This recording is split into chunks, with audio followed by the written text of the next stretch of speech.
Hello everyone, मैं doctor Rajni again आपके सामने एक नई वीडियो के साथ आई हूँ। जैसा कि हमने लास्ट क्लास में स्टडी को किया था कि नॉर्मेटिव अप्रोच क्या होता है, आज हम उसके नेक्स्ट अप्रोच पढ़ने वाले हैं, एम्पिरिकल अप्रोच। तो चलिए स्टार्ट करते हैं। नॉर्मेटिव अप्रोच में हमने क्या पढ़ा था? नॉर्मेटिव अप्रोच में हमने पढ़ा था कि ये बेसिकली फ़िलासफ़िकल चीज़ें होती हैं इसके अंदर, और ये थ्योरीज़ के ऊपर खुद से ही डेवलप कर लेते हैं, फैक्ट की इसमें बात नहीं होती। ऐसे ही इसी का अपोजिट देखा जाता है एम्पिरिकल अप्रोच। अब ये एम्पिरिकल अप्रोच क्या होता है? देखिए, जब हम एम्पिरिकल की बात करते हैं तो एम्पिरिकल का मतलब होता है अनुभवात्मक, ठीक है ना। अनुभवात्मक जो भी एम्पिरिकल है कि अनुभव के आधार पर एक्सपीरियंस करके, एक्सपेरिमेंट करके आप सी चीज़ों को सीख रहे हैं। आपने देखा है कि हाँ भाई, चीज़ें ऐसी हो रही हैं तो ये फैक्ट है, ऐसा ही होता है। आपके घर के आगे कोई गड्ढा है और आप देख रहे हैं कि बारिश होती है और उसमें पानी भर जाता है। आप एक बार देखते हैं, उसको निकाल देते हैं, 2 बार देखते हैं, उसको निकाल देते हैं। फिर आप उसमें क्या एक्सपीरियंस कर रहे हैं कि पानी जो है वो जब तक भरता रहेगा, जब तक गड्ढा नहीं भरा जाएगा। तो आपने उसका क्या सॉल्यूशन निकाला कि भाई ये गड्ढा भरना पड़ेगा ताकि ये पानी ना बहे। तो ऐसे ही आप एक्सपीरियंस कर के आप सीखते हैं। तो यहाँ पर वही चीज़ है, वही चीज़ बताई जा रही है कि एक्सपीरियंस के बेस पर चीज़ों को स्टडी किया जाता है, एनालिसिस किया जाता है, डाटा को देखा जाता है। तो क्या है, जब एम्पिरिकल की बात होती है तो ये एविडेंस बेस होता है कि सारी चीज़ें यहाँ पर जो है एविडेंस के बेस पर होंगी, और ऑब्जर्वेशन यहाँ पर देखा जाता है, ठीक है ना। और एक्सपीरियंस, आपके ऑब्जर्वेशन, आप ऑब्जर्व कर रहे हैं, आप एक्सपीरियंस कर रहे हैं, और साथ ही साथ आपके पास क्या एविडेंस है। आपने देखा होगा ना, जब भी जजमेंट आते हैं, जब भी कोर्ट के अंदर कोई भी केस चल रहा हो तो क्या कहा जाता है, भैया एविडेंस लेकर आओ तभी चीज़ों को माना जाएगा। हम आपकी नॉर्मेटिव बातों पर बिलीव नहीं करेंगे, उन पर ट्रस्ट नहीं करेंगे, ठीक है। तो यहाँ पर जब भी हम एम्पिरिकल की बात करते हैं तो एम्पिरिकल का मतलब होता है कि आपके पास एविडेंस, मतलब डेटा होना चाहिए। डेटा कलेक्शन की ये बात करता है, एक्सपीरियंस की बात करता है, ऑब्जर्वेशन की बात करता है, ठीक है ना। तो ये सारी की सारी चीज़ें जो हैं एम्पिरिकल वाले बात करते हैं, एम्पिरिकल के अंदर आते हैं। अब देखिए, इसका बेसिकली क्या है कि अगर हम इसको एक लाइन में बोले तो यह है कि इट्स ओनली यूज्ड या commonly used in scientific research, social science and data analysis. तो एम्पिरिकल का क्या रोल होता है? अगर कोई कहे कि एम्पिरिकल अप्रोच क्या है, तो आप कह सकते हैं एम्पिरिकल अप्रोच एक ऐसी अप्रोच है, एक ऐसा मेथड है जो कि एनालिसिस को साइंटिफिक बनाता है। किस लिए और कैसे साइंटिफिक बनाता है? उसमें डेटा एनालिसिस करके, डेटा का कलेक्शन करके, ऑब्जर्वेशन करके, एविडेंस को करके, ठीक है ना। ये बेसिकली सोशल साइंस के अंदर यूज़ होती है, डेटा एनालिसिस होता है, साइंटिफिक रिसर्च होती है। तो क्या है, एम्पिरिकल वाले क्या बात करते हैं? एम्पिरिकल वाले बात करते हैं कि भैया हमारा एम्पिरिकल अप्रोच जो है कॉमनली यूज्ड होता है साइंटिफिक रिसर्च के लिए, सोशल साइंस के लिए, और डेटा एनालिसिस इसके अंदर यूज होता है। तो इतना समझ में आ गया कि एम्पिरिकल का मतलब क्या होता है। इतना याद रखिएगा, जब भी एम्पिरिकल की बात होगी तो प्रूफ की बात करता है ये, कि भैया हमारे पास प्रूफ है, ऐसा होता है, ठीक है। दिन रात कैसे होते हैं? सूरज आता है, अंधेरा होता है, इसका क्या कनेक्शन होता है दिन रात से? ज्योग्राफिकल बता दो। तो आपके पास सारे फैक्ट हैं कि किस तरीके से क्या चीज़ें होती है, कैसे मतलब बारिश होती है, कैसे साइंस जो है चीज़ों को प्रूफ करता है। तो सारी चीज़ें, साइंस का मतलब क्या होता है? प्रूफ के साथ बात करता है ना साइंस। ऐसे ही एम्पिरिकल का मतलब ही दूसरा प्रूफ है, कि आप प्रूफ करो कि अगर आपने बताया है ये प्रॉब्लम है, इसका ये सॉल्यूशन है, तो आखिर क्या है। तो वो यही बात करते हैं कि प्रूफ होना चाहिए आपके पास। तो प्रूफ का दूसरा नाम ही एम्पिरिकल है। तो जब भी एम्पिरिकल अप्रोच का मतलब आए या एम्पिरिकल अप्रोच पूछी जाए तो आप सीधा सा लिख दीजिएगा कि जहाँ पे एविडेंस को माना जाता है, ऑब्जर्वेशन को माना जाता है, एक्सपीरियंस को माना जाता है, डेटा एनालिसिस को माना जाता है, दैट्स कॉल्ड एम्पिरिकल अप्रोच। अब सुन में आया, अप्रोच का मतलब पहले क्या था? आपका दृष्टिकोण, कि आप किसी प्रॉब्लम को, आप किसी सोसाइटी को, आप किसी मुद्दे को, किसी इशू को कैसे समझ रहे हैं? एम्पिरिकल अप्रोच से। अब ये एम्पिरिकल क्या होता है कि अगर मेरी सोसाइटी में कोई प्रॉब्लम है तो मैं उसके डेटा कलेक्शन के तौर पे, उसके ऑब्जर्वेशन के तौर पे, ठीक है ना, कि फील्ड ऑब्जर्वेशन हो गया, कि फील्ड सर्वे करके, पोल्स के थ्रू, पब्लिक ओपिनियन के थ्रू, डेटा कलेक्शन करके मैं उन चीज़ों को समझने की कोशिश करूँगा। आया समझ में? अब बात करते हैं कि इसके फीचर्स क्या हैं, इसके की फीचर्स क्या हैं। देखिए, पहला है एविडेंस बेस्ड ही बात करता है कि सारी चीज़ें यहाँ पे एविडेंस होना चाहिए, ऑन द पेपर होना चाहिए, ठीक है। दूसरा है ऑब्जेक्टिव्स इसके क्या हैं कि ये न्यूट्रल होता है, अनबायस्ड होता है, ठीक है ना। और तीसरा, ये नॉर्मेटिव जजमेंट को अवॉइड करता है। तो अवॉइडिंग नॉर्मेटिव जजमेंट, नॉर्मेटिव में क्या था, फिलोसफिकल बातें थी सारी, कि सिर्फ हम सोच रहे हैं ऐसा होना चाहिए था, ऐसा होना चाहिए था, क्या है भाई हम बात ही नहीं करते। तो यहाँ पर एम्पेरिकल में क्या होता है कि नॉर्मेटिव अप्रोच को पूरी तरह से ये अवॉइड करते हैं, साथ ही साथ ये बात करते हैं कि किस तरीके से चीज़ों को अनबायस्ड रखा जाए, कोई भेदभाव नहीं होना चाहिए और न्यूट्रल होना चाहिए।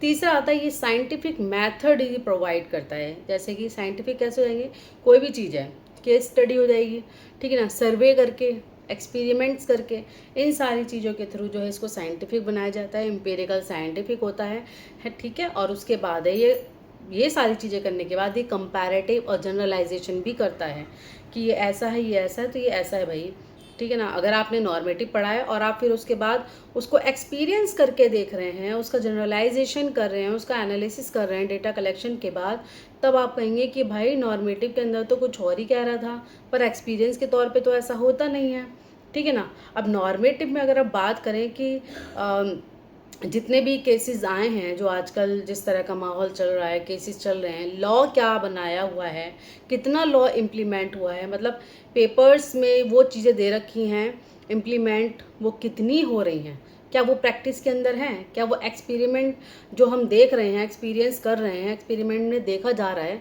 क्या वो सच में वो फॉलो हो रहा है। तो ये क्या है, एम्पिरिकल है कि आप केस स्टडी करके पूरे सोसाइटी को देखकर, ऑब्जर्व करके, डाटा कलेक्शन को करके कि ये पेपर्स में दे रखा है, लेकिन भाई ऑन द टॉप तो ये चल रहा है, पेपर्स के अंदर ये है कि इसको ये वाली सज़ा होना चाहिए, लेकिन अभी तक तो ऐसा हुआ नहीं है, ये तो है ही नहीं। तो क्या है, डेटा कलेक्शन, एक्सपीरियंस, एक्सपेरिमेंट, ये सारी चीज़ें, ऑब्जर्वेशन, ये सारी चीज़ें क्या हैं, ये कंपैरेटिव जनरलाइजेशन है जो कि एम्पेरिकल के अंदर स्टडी की जाती है। अब आता है कि इसका एग्जाम्पल्स क्या क्या हो सकते हैं।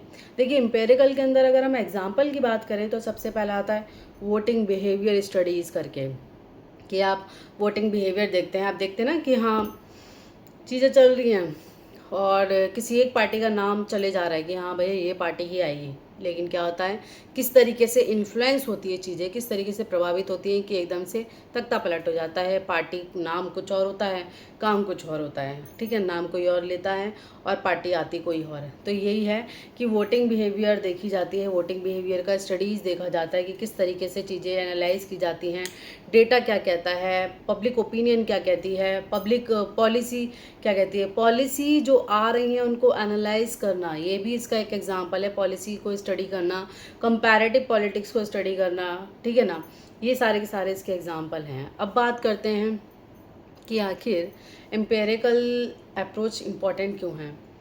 इतना समझने के बाद तो आपको समझ में आ गया होगा कि भाई नॉर्मेटिव से ज़्यादा इम्पोर्टेंस तो एम्पेरिकल वालों की है। कम से कम जो भी दे रहे हैं प्रूफ के साथ तो दे रहे हैं कि हाँ सच में ऐसा होता है, कि ये नहीं कि भाई कुछ तो बड़ी बात है, गुफा के अंदर अगर परछाई दिख रही है तो आप सोच रहे हैं कि कुछ तो वहाँ बहुत बड़ा होगा, या कोई ऐसी चीज़ होगी जो बहुत डरावनी होगी।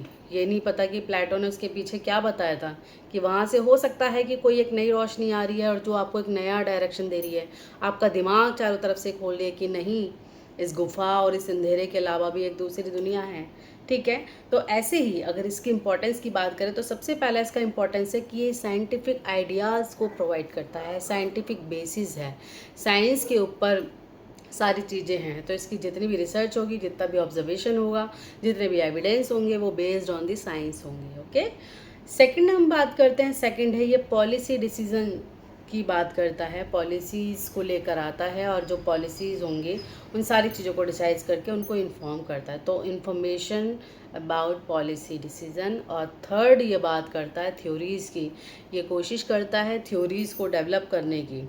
जैसे गुरुत्वाकर्षण की थ्योरी थी ना, ऐसे ही थोड़ी हो गई थी, उन्होंने देखा कि भाई सच में कुछ है और इसके पीछे ये है, इसके पीछे ये अंधविश्वास जैसी चीज़ें नहीं है, बट इसके पीछे साइंस है। तो ऐसे ही साइंस बेस्ड को लेकर, ऐसे ही पॉलिसी डिसीजंस को लेकर तब जाके थ्योरीज़ को डेवलप किया जाता है। नॉर्मेटिव में क्या होता है कि पहले समझ लेंगे और उसको बाद प्रैक्टिस किया जाएगा।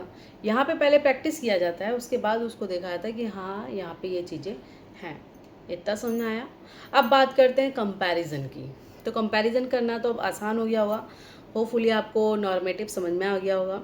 तो चलिए, आप नॉर्मेटिव तो कल आपने पढ़ ही लिया था। अब हम बात करते हैं कि ये जो इम्पेरिकल है इसका क्या क्या क्या इसके कंपैरिजन में देखे जाते हैं। तो सबसे पहला ये व्हाट इज़ की बात करता है, क्या है, मतलब क्या है आपके पास दिखाओ ज़रा, मतलब क्या है, प्रूफ है कि आप कह रहे हो कि ऐसा होता है, कोई तो प्रूफ होगा, साइंटिफिकली प्रूफ करो। तो बस ये बात करते हैं क्या है कि, लेकिन नॉर्मेटिव में किसकी बात करता था, क्या होना चाहिए था, ये होना चाहिए, ये होना चाहिए, ठीक है। यहाँ बात करता है क्या है पे। दूसरी बात होती है ऑब्जर्वेशन एंड डेटा। अगर आप बात कर रहे हैं ये है तो भाई डेटा दिखाओ, हमने ऑब्ज़र्व किया है, चीज़ों को ऑब्ज़र्व करो, उसके बाद डेटा कलेक्शन करो, दैन बताओ क्या है। ओके, तो दूसरा हो गया ऑब्जर्वेशन एंड डेटा। तीसरा हो गया डिस्क्राइब एंड एक्सप्लेन।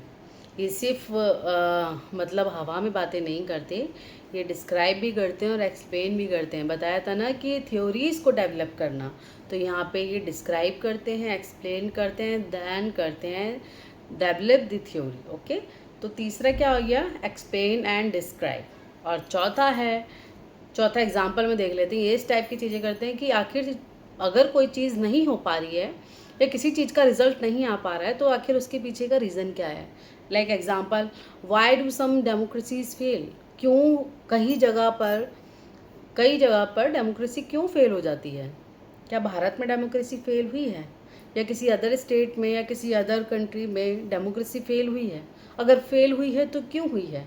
तो इस टाइप के क्वेश्चन आंसर ये करता है। ये कंपैरिजन इसका देख सकते हैं कि किस तरीके से। तो यहाँ व्हाट इज़ की बात होती है, वहाँ पे व्हाट आउट टू बी की बात होती है, ऑब्जर्वेटरी एंड डेटा की बात हो रही है, वहाँ पे फिलोसफिकल बातें होती हैं, ठीक है ना। यहाँ डिस्क्राइब और एक्सप्लेन होता है, वहाँ पे डिस्क्राइब और एक्सप्लेन नहीं होता। या वहाँ पे सारी की सारी चीज़ें जो हैं वो फिलोसफिकली ही होती हैं, वो अपना माइंडसेट तैयार करके चीज़ें देखी जाती हैं। तो ये सारी चीज़ें जो हैं आज हमने एम्पेरिकल में पढ़ी। होपफुली आपको एम्पेरिकल अप्रोच समझ में आ गई होगी कि एम्पेरिकल की जब भी बात हो तो डेटा कलेक्शन, ऑब्जर्वेशन और एक्सपेरिमेंट, एक्सपीरियंस, इन सारी चीज़ों के ऊपर फोकस्ड होके साइंटिफिक रिजल्ट लेकर आता है, साइंटिफिक एनालिसिस करता है, ताकि किसी भी चीज़ को डिनाई ना किया जा सके, नेगलेक्ट नहीं किया जा सके। होपफुली आपको समझ में आया हो। बाकी सभी वीडियो की तरह मैं इस वीडियो में भी पीपीटी शेयर कर दूंगी। अभी कुछ चीज़ें ऐसी हो रही हैं कि मैं मतलब पीपीटीज पे शो नहीं कर पा रही हूँ, आई डोंट नो क्यों, लेकिन मैं आपको इस पे पीपीटी शेयर कर दूंगी। और वीडियो को पूरा देखा कीजिए, क्योंकि बीच बीच में मैं शॉर्ट नोट्स भी डालती हूँ वीडियोस के अंदर, तो वो आपके लिए बहुत ज़्यादा बेनिफिट होंगे। वीडियो देखिए, नोट्स बनाइए, और भी कोई क्वेश्चन है, कोई क्वेरी है तो आप मुझसे पूछ सकते हैं। टेलीग्राम पे आप मेरे साथ जुड़ सकते हैं। Political science by doctor Singh मेरा टेलीग्राम चैनल का नाम है, आप उस पर मुझे पिन कर सकते हैं, मैं आपको ग्रुप में ऐड कर दूंगी, ठीक है। और तो अगर वहाँ आप नहीं जुड़ पा रहे हैं तो आप मुझे कमेंट सेक्शन के थ्रू भी आप मुझसे बात कर सकते हैं। तो चलते हैं, मिलते हैं नेक्स्ट वीडियो में। अब नेक्स्ट वीडियो में आपकी जो लास्ट अप्रोच है हम उसके बारे में बात करते हैं। तो जब तक के लिए बाय बाय।